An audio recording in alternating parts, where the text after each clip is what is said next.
नमस्कार, clean news UP में आपका स्वागत है और वक्त हो चला है दिन भर की सभी ताज़ा खबरों का।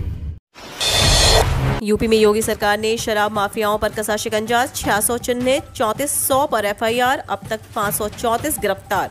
उत्तर प्रदेश की योगी सरकार शराब माफियाओं पर कहर बनकर टूट रही है। योगी सरकार ने लोगों की जान से खेलने वाले करीब 600 शराब माफियाओं को चिन्हित किया है। वहीं अब तक 3400 मुकदमे दर्ज कर 534 से ज्यादा शराब माफियाओं को गिरफ्तार किया जा चुका है। वहीं 11 माफियाओं की प्रॉपर्टी जब्त भी की गई है। सरकार से मिले आंकड़े के मुताबिक अब तक 101 शराब माफियाओं की 13 करोड़ से ज्यादा कीमत की संपत्ति जब्त की गई है।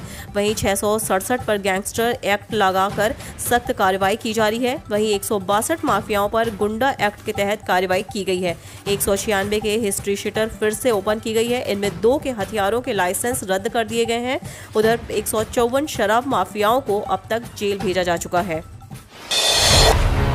ललितपुर में 44 साल बाद बनेगा फायर स्टेशन, 1977 में मिली थी निर्माण की मंजूरी। उत्तर प्रदेश के ललितपुर जिले में स्वीकृति मिलने के 44 साल बाद अब स्थायी फायर स्टेशन बन सकेगा। इसके लिए शासन ने बजट भी पास कर दिया है। इसके अलावा स्थानीय सांसद और राज्य मंत्री ने निर्माण के लिए भूमि पूजन भी कर दी है। सूचना विभाग के अनुसार ललितपुर जिले में साल 1977 में फायर स्टेशन बनाने की स्वीकृति मिली थी, लेकिन 44 साल बीत जाने के बावजूद अब तक फायर स्टेशन के पास अपना स्थायी भवन नहीं था। स्थायी भवन न होने की वजह से फायर गाड़ियों को खड़ा करने और स्टाफ को रहने की पूर्ण सुविधाएं नहीं मिल पा रही थी। शासन ने 25 जून 2021 को ललितपुर जिले में फायर स्टेशन का स्थायी भवन और आवासीय कॉलोनी बनाने की स्वीकृति देते हुए 1349.66 लाख रुपए स्वीकृत किए हैं। राष्ट्रपति रामनाथ कोविंद पहुंचे प्रयागराज, राज्यपाल आनंदीबेन और सीएम योगी ने किया स्वागत। राष्ट्रपति के स्वागत के लिए प्रयागराज पहुंचे मुख्यमंत्री योगी आदित्यनाथ और राज्यपाल आनंदीबेन पटेल का एयरपोर्ट पर पहले से मौजूद उप मुख्यमंत्री केशव प्रसाद मौर्य ने स्वागत किया। राष्ट्रपति रामनाथ कोविंद के आगमन के मद्देनजर प्रयागराज में सुरक्षा व्यवस्था चाक चौबंद कर दी गई है। सपा और कांग्रेस के कई नेताओं को हाउस अरेस्ट कर लिया गया है। राष्ट्रपति के स्वागत के लिए सीएम योगी और राज्यपाल आनंदीबेन प्रयागराज पहुंच गए हैं। वाराणसी में अगले माह रिंग रोड फेज 2 पर दौड़ने लगेंगे वाहन, 90% काम पूरा। शहरवासियों के लिए अच्छी खबर है, अब रात में उनकी नींद हराम नहीं होगी। राहगीरों के रात में कोई बड़ा वाहन धक्का मारते हुए नहीं निकलेगा। ओवरलोड ट्रकों और प्रेशर हॉर्न की तेज आवाज नहीं सुनाई देगी, क्योंकि बड़े वाहनों के आवागमन के लिए निर्माणाधीन रिंग रोड फेज 2 की सर्विस लेन का काम इस माह के अंत तक पूरा कर लिया जाएगा और 1 अक्टूबर से वाहनों का आवागमन शुरू हो जाएगा। शहर के अंदर से गुजरने वाले ओवरलोड ट्रक समेत अन्य बड़े वाहन राजा तालाब से कोईराजपुर के बीच चलेंगे। मीडिया रिपोर्ट से प्राप्त जानकारी के अनुसार बताया जा रहा है कि मुख्य सचिव आर.के. तिवारी ने राष्ट्रीय राजमार्ग प्राधिकरण को अधूरे कामों को हर हाल में 30 सितंबर में पूरा करने को कहा है। मुरादाबाद आज भी ट्रेन संचालन और संरक्षा पुराने जमाने के इस उपकरण के भरोसे चल रही। आधुनिक संचार सेवाएं उपलब्ध होने के बाद भी सुरक्षित ट्रेनों के संचालन के लिए आज भी रेलवे पुराने लैंडलाइन फोन पर भरोसा करता है। ट्रेनों के संचालन में लैंडलाइन यानी टेलीफोन की विश्वसनीय भूमिका शुरू से रही है। रेलवे ने आसपास में वार्ता करने के लिए स्थानों पर टेलीफोन एक्सचेंज बना रखे हैं। इसके आगे बताया जा रहा है कि ट्रेन संचालन करते समय कंट्रोल रूम या पावर कैबिन में तैनात कर्मचारी स्टेशन मास्टर को आदेश देने के साथ गोपनीय नंबर संबंधित कर्मचारी को भी देता है और संबंधित कर्मचारी भी गोपनीय नंबर देता है। गोपनीय नंबर आज भी टेलीफोन द्वारा दिया जाता है। आगरा में दिल्ली और बिहार की मशीनों से होगा विधानसभा चुनाव 2022। उत्तर प्रदेश राज्य निर्वाचन आयोग ने विधानसभा चुनाव 2022 की तैयारियां शुरू कर दी हैं। 1 नवंबर से विशेष मतदाता पुनरीक्षण अभियान शुरू हो रहा है। आगरा में दिल्ली के 8 जिलों से 2940 कंट्रोल यूनिट और बिहार के गया जिले से 2730 बैलेट यूनिट आएंगी। वहीं बिहार के 4 जिलों से 1840 voter verified paper audit trail आएंगी।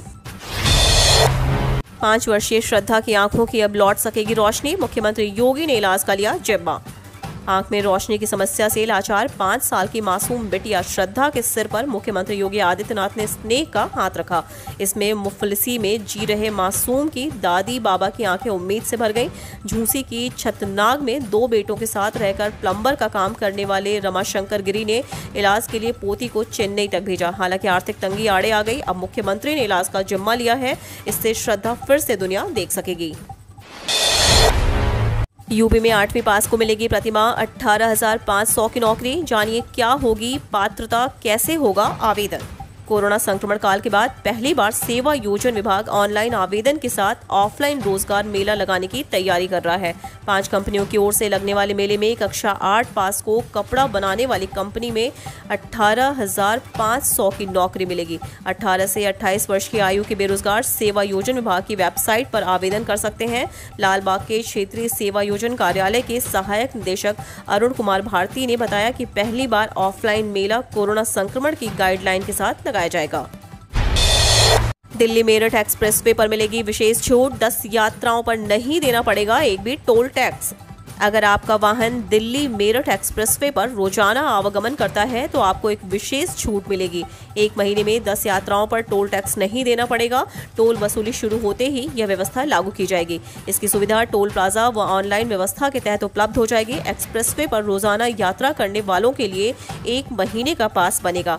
दिल्ली मेरठ एक्सप्रेसवे के परियोजना निदेशक मुदित गर्ग ने बताया कि इस पास का मतलब होगा कि संबंधित वाहन 1 महीने में 60 यात्रा करेगा। प्रतिदिन उसके फास्टैग खाते से धनराशि कटती जाएगी, लेकिन जब 1 महीना पूरा हो जाएगा तब उसके खाते में 10 यात्रा की धनराशि वापस कर दी जाएगी।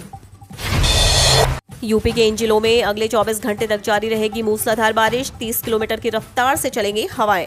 जैसा कि मौसम विभाग ने अंदेशा जताया था कि इस बार ठीक वैसा ही हुआ। देर रात से शुरू हुई मूसलाधार बारिश से वेस्ट और एनसीआर पूरी तरह से सराबोर है। मेरठ, मुजफ्फरनगर, गौतम बुद्ध नगर, गाजियाबाद, बुलंदशहर, हापुड़, बागपत, सहारनपुर, दिल्ली सहित अन्य इलाकों में जबरदस्त बारिश हो रही है। बारिश के चलते जहां जगह जगह जल भराव हो गया है, वहीं दूसरी ओर बारिश के कारण हुई बिजली कटौती से कई जिलों में अंधेरा छा गया है। बारिश के कारण सुबह से ही जनजीवन पूरी तरह से ठप हो गया। आज सुबह जहां बच्चों को स्कूल जाने में परेशानी का सामना करना पड़ा, वहीं दूसरी ओर कार्यालय जाने वालों को भी बेहद परेशानी का सामना करना पड़ रहा है। हम रोज ऐसी ही न्यूज लाते रहेंगे। यदि आपने अभी तक क्लीन न्यूज यूपी को सब्सक्राइब नहीं किया है तो फटाफट सब्सक्राइब कर ले। साथ ही बेल आइकन को दबा दे ताकि कोई भी अपडेट मिस ना हो।